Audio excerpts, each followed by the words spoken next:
Bem-vindos ao Paradigma Entrevista, onde conectamos mentes, desafiamos normas e reinventamos o dia a dia com histórias inspiradoras. Eu sou o Kepler Lafayette e juntos vamos explorar novas maneiras de pensar e agir, promovendo inovação, curiosidade e a quebra de paradigmas.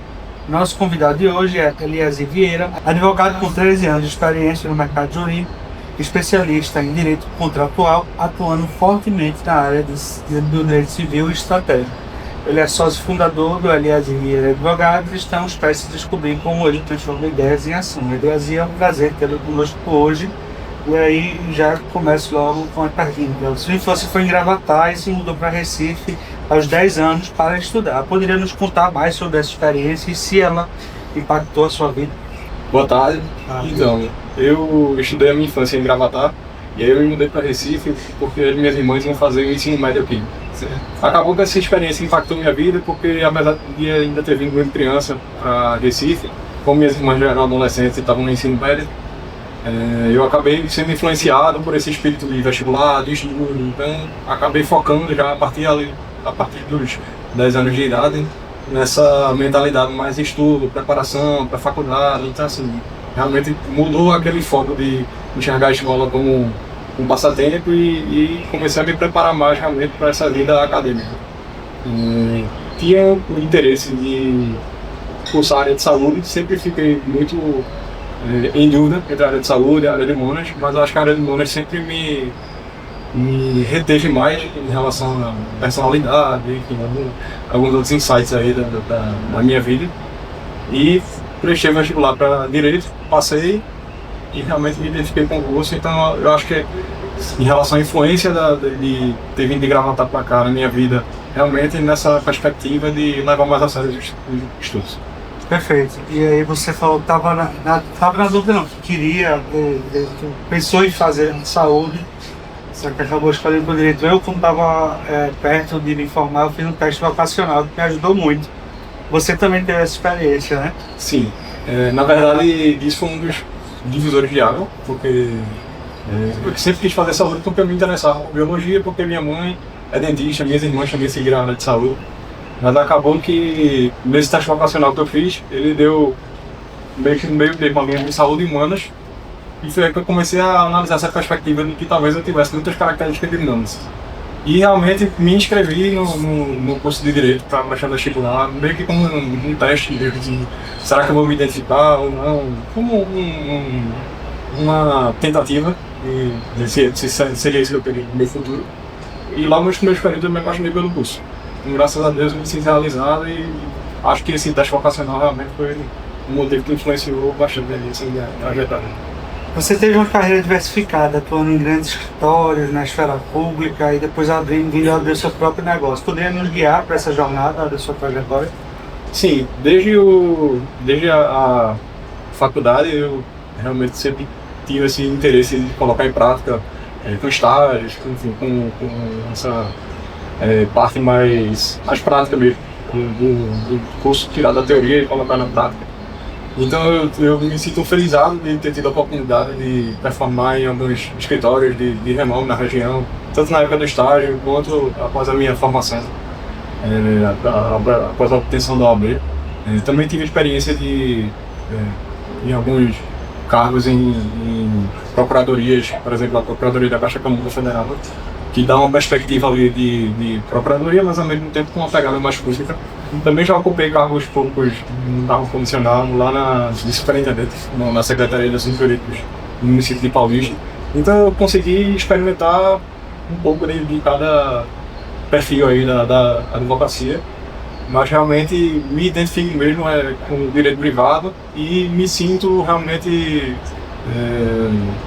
guiado pelas minhas experiências, principalmente após a minha formação nesses grandes escritórios que eu disse que eu passei e da região, porque lá eu consegui, desde o piso, advogado júnior, advogado júnior 2, me tornar coordenador, até depois receber o convite para ser sócio e enfrentar essa outra pegada que passa da técnica e aí começa a existir uma cobrança de gestão. Então eu acho que isso realmente me formou como profissional, me fez aprender como lidar com pessoas e como levar a técnica a sério como ela deve ser levada. Então Acho que é isso. Abrir o escritório foi a realização de um sonho. Por quê? O que te levou a dar esse passo e quais são os objetivos do escritório para o futuro?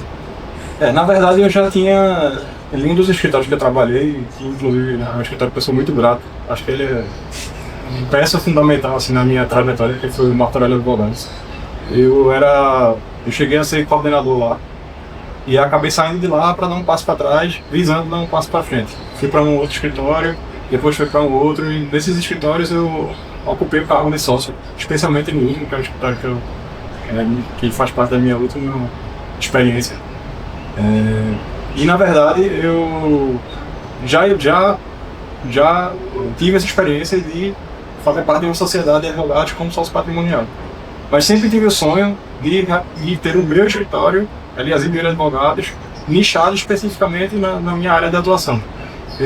Querendo ou não, esses outros escritórios que eu fazia parte eram full service, então a gente tinha várias áreas, tinha comunhão aí de interesse com os outros sócios, mas sempre tive o interesse de ir advogados, com a imposição ali dos meus valores, do meu modus operandi, formação da equipe 100% da forma que eu entendia devida, fidelização dos clientes, que com a graça de Deus eu consegui trazer muitos clientes comigo exatamente por essa relação que a gente conquista, né, com a atuação durante o tempo. Então é uma realização de um sonho mesmo, a abertura desse escritório, e eu acho que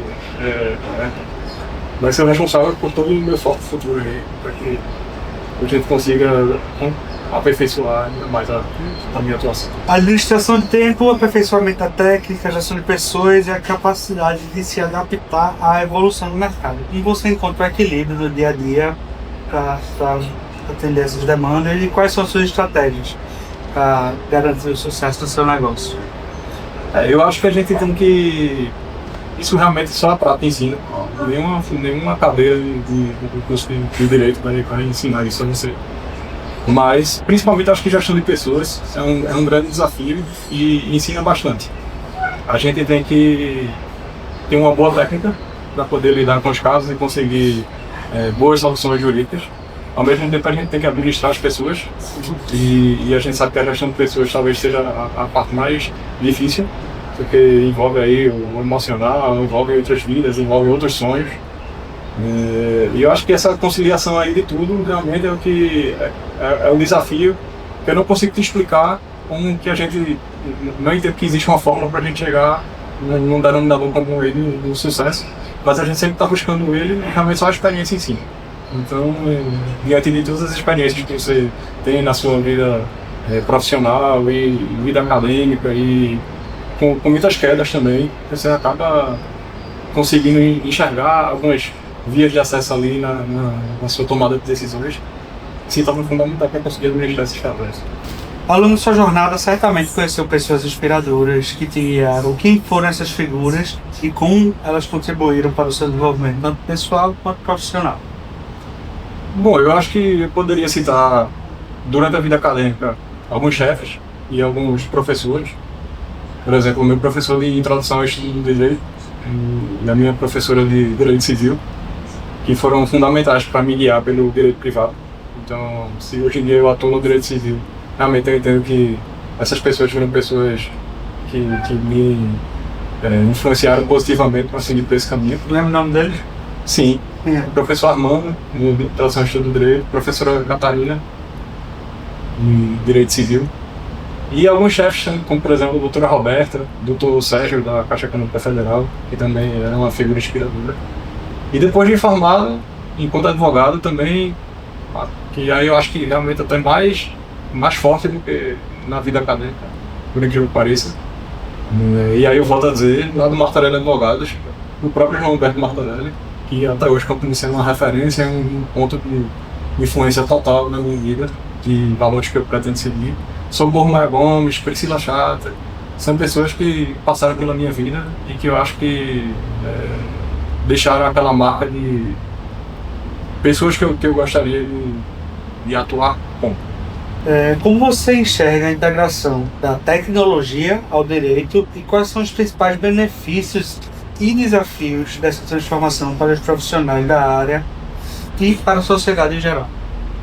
Eu acho que sempre existiu essa essa dicotomia aí da tecnologia envolvida com o direito. A gente sabe que o curso de direito é um curso, uma área, né, jurídica, é muito formal, muito litúrgica. E sempre existiu, acho, até uma certa resistência, até especialmente de tribunais, de adaptação a ferramentas tecnológicas, ao mesmo tempo que a gente sabe que a sociedade impõe isso. Então, acho que há passos de tartaruga, mas talvez ultimamente um pouco mais veloz, mas a gente tem sentido recentemente assim, a gente se rende. Ou a gente se adapta, ou o mercado faz a gente subir do mar.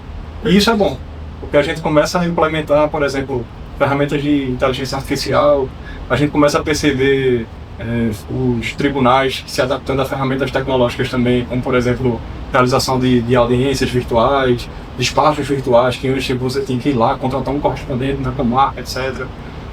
E até mesmo dentro do escritório, sistemas de gestão que fazem você conseguir ter uma visão um pouco mais comercial do negócio e com uma taxa de erro menor, porque você está, querendo ou não, com o apoio ali de uma ferramenta mais segura, que é a tecnologia.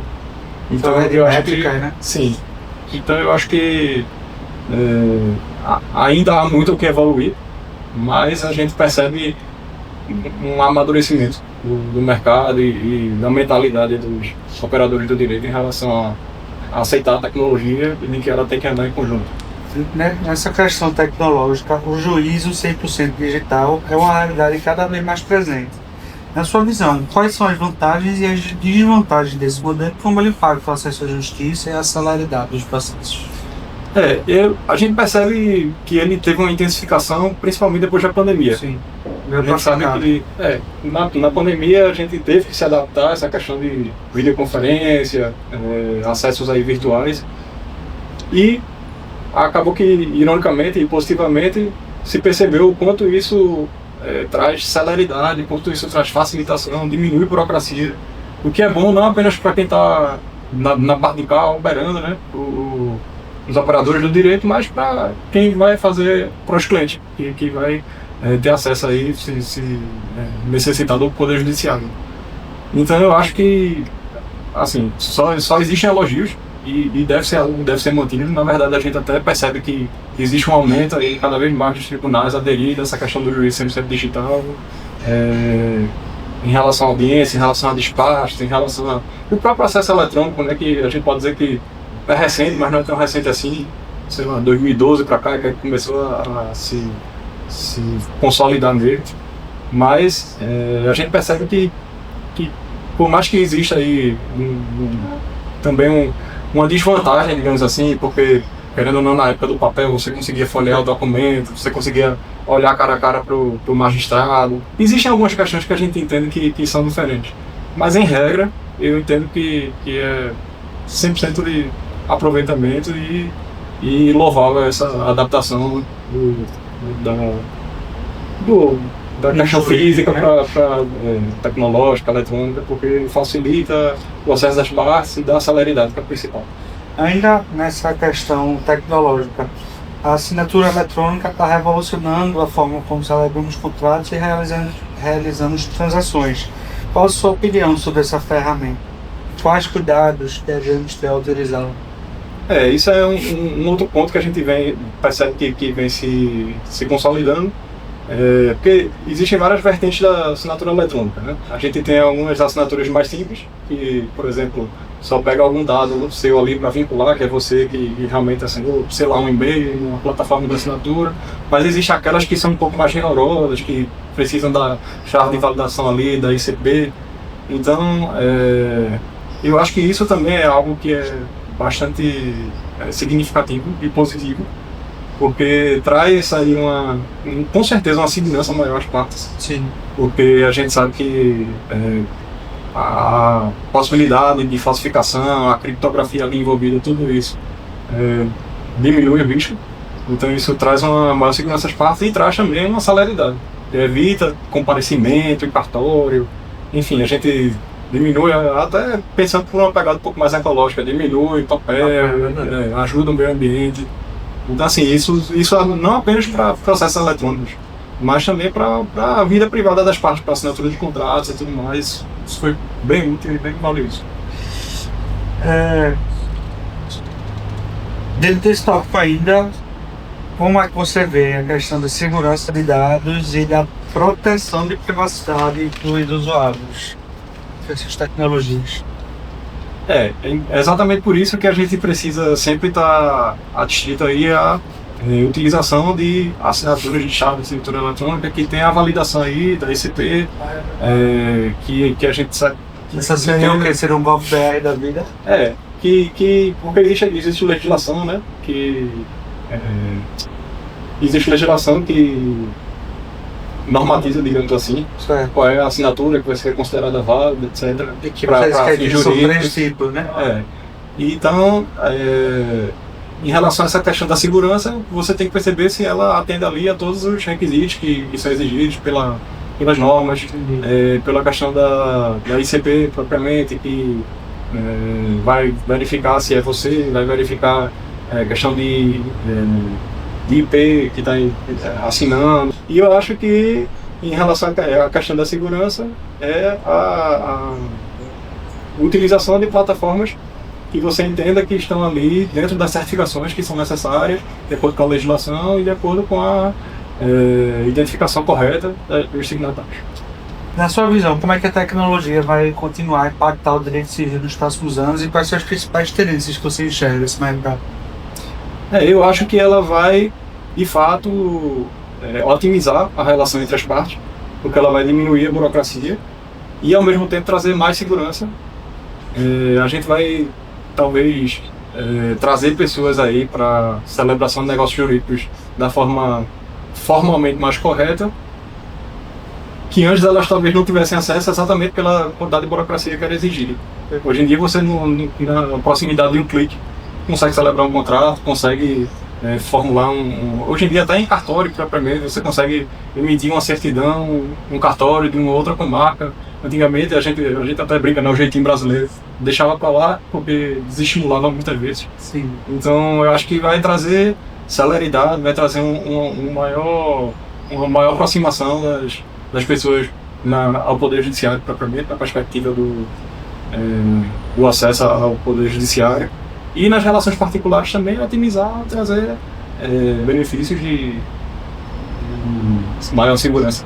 Tem por isso que estava no segundo bloco. Segredos da indústria. Compartilhe conosco algumas dicas ou insights valiosos que você adquiriu ao longo da sua carreira e que podem ajudar outros profissionais do direito a alcançar o sucesso.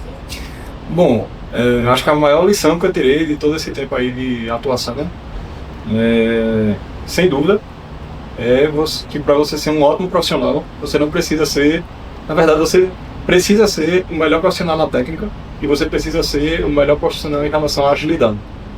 Talvez você não consiga ser esses dois, mas o que vai te diferenciar no mercado é você ser um profissional ágil com uma boa técnica. Então, se você conseguir conciliar uma velocidade de atuação na necessidade do teu cliente e com uma técnica que não seja menos do que de boa para ótima, isso realmente vai te diferenciar no mercado, e aí podem vir novas gerações ou gerações antigas, realmente o seu lugar ao sol vai estar guardado, porque você vai destacar no mercado com atuação positiva. O que te anima, o que te motiva e te entusiasma em relação ao seu trabalho atualmente? Quais são os projetos ou desafios que te impulsionam a seguir em frente e a buscar sempre o seu melhor? Acho que é como, às vezes eu enxergo um pouco minha carreira e o direito como um jogo, onde os participantes ali somos nós, os operadores do direito e os clientes, e o objetivo final é a gente conseguir implementar efetivamente a justiça.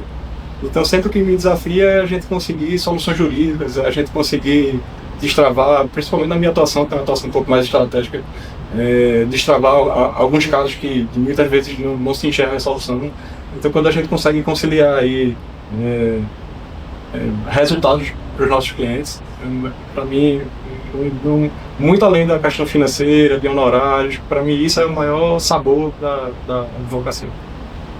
Lugares incríveis. Você teve a oportunidade de viajar e conhecer lugares interessantes ao longo da sua jornada.